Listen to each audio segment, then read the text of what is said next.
What's up, guys? Danny here from the Lasercast, and I just got home from seeing Halloween Kills. I got my Fangoria Halloween Kills edition this afternoon. I'm wearing my Fright Rags Halloween Kills shirt.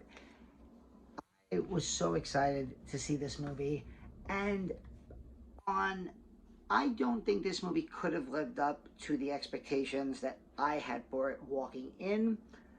Charlotte and I watched Halloween 2018 last night, and with the exception of Dr. Sartain, his story arc, I love that movie. I think it is probably the best Halloween sequel.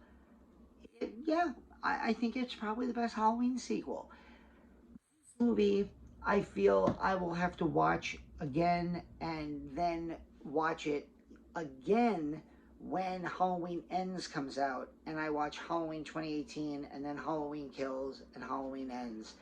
And then I think I will be able to give a fair assessment of it. But based on a first watch, if you're a Halloween fan, I can see you going either way with this movie. I liked a lot of it. I saw it with both of my kids. I saw it with one of my best friends. Kids both enjoyed the movie. Charlotte, my almost 11-year-old daughter, who watched Halloween 2018 with me last night, she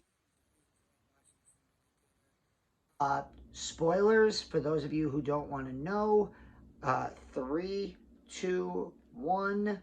Okay, there is a ton of fan service in this movie and so many callbacks to the original film. We have Charles Cyphers is back as Lee Brackett in this movie. Uh, Tommy Doyle and Lindsay Wallace are back in this movie, and Kyle Richards is playing Lindsay Wallace. Nancy Stevens is back as she's back in this movie.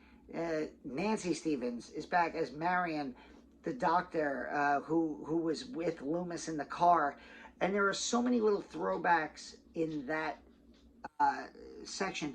There's also flashbacks in this movie that were so much fun to watch. My issues with this movie are the title of this movie is Halloween Kills, and let me tell you something. Michael Myers kills in this movie. I think his body count in this movie is probably higher than the top 2 to 3 Halloween movies combined in terms of body count. And he's killing indiscriminately. It's almost as if David Gordon Green and Danny McBride had a list of groups, and they were like, well, he needs to kill a gay couple, he needs to kill a black family, he needs to kill senior citizens, he needs to kill first responders, he needs to kill straight white people. Michael needs to be a completely indiscriminate killer in this movie, and he fucking kills. So yeah, if you want to see blood and gore on a level that you have never seen in a Halloween movie, you need to watch Halloween Kills. That being said, there are a lot of characters in this movie that make decisions that make you scratch your head. And the whole thorough line of this movie is that, Haddonfield has to unite to stop Michael. And that, in and of itself, I like. The idea of them resorting to almost gang violence, it doesn't play well in this movie. Again, this is part 2 of a trilogy. When Halloween Ends comes out, I'm going to reevaluate this. As of right now, after one watch, I didn't love it. I absolutely did not hate it. It is firmly kind of in the middle for me. Halloween 2018, I genuinely think is the best Halloween sequel, especially if you can separate the Dr. Sartain stuff from that movie. Everything else about it is just amazing. This movie, I think, suffers from a lot of sameness. A lot of the kills and a lot of the scenes where people are going after Michael feel very repetitive. And knowing that you're not going to get a resolution in this movie because it's a part 2 of 3, long by the second act. That said, was I disappointed? No. I went in expecting to have a good time watching a Halloween movie, and I did. I genuinely did. My kids liked it. Um, and I am genuinely looking forward to a part three. This is, I could totally see where Halloween fans will not like this movie. That said, this is not Halloween 5. This is not Halloween Resurrection. It's not Rob Zombie's Halloween 2. This is a better made film than the bad movies in the Halloween franchise. But I also think it has the potential to turn some Halloween fans off. I want to watch it again. So that's a positive. The fact that I want to watch it again and I want to try to reevaluate it on a second viewing, that's a positive. Uh, Overall, for me, I'd go smack dab in the middle, maybe like a 6 out of 10 or a 3 out of 5 on first viewing only. I'm going to watch it again on Peacock later. What I will say is this movie drew fans to the theater. Since the movie theaters opened, I've been back to see some MCU movies. I've been back to see some other movies. This was one of the largest audiences for a film I've seen since theaters opened back up, including a completely cosplayed Michael Myers who was there in the theater watching, which was great. So this movie is going to draw, it's going to make some money, and hopefully Halloween Ends puts a bow on this trilogy, because I think David Gordon Green and Danny McBride are the right people for the job. The music in this movie was very, very good, but it doesn't hit those like deep, dark notes that Halloween 2018 did. So even in that regard, I did like the music a lot in this movie, but Halloween 2018 has those like really crazy, that sound on the, I think it's using a bow on the guitar to create this weird noise when Allison first sees Michael. That's awesome.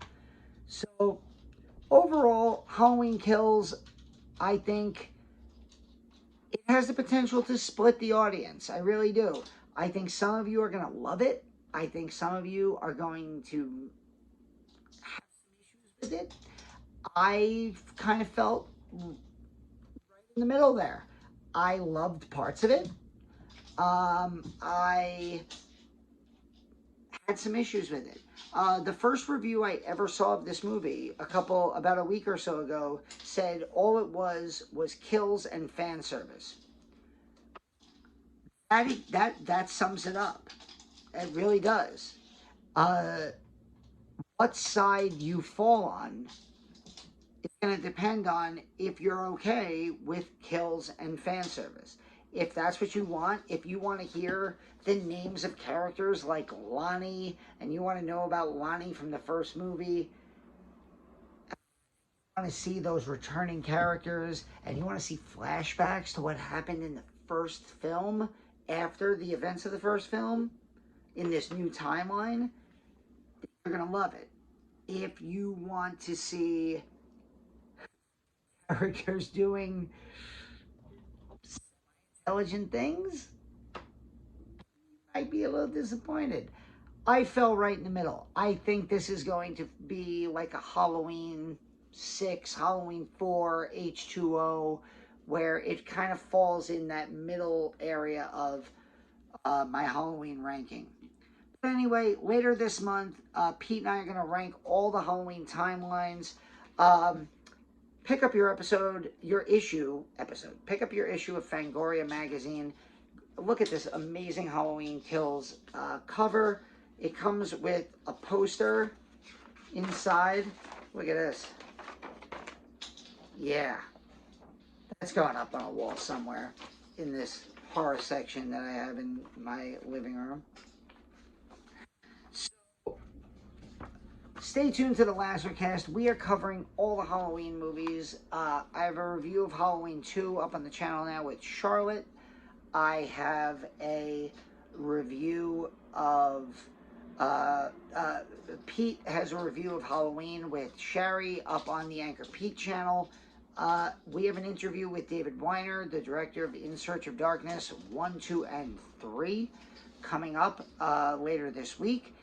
And he talks about the Halloween movies made in the 1980s and what he thought about them. So that's going to be a lot of fun, and we will see you very soon on the Lastercast. If you see Halloween Kills, leave a comment. Tell us what you think, and we'll see you soon.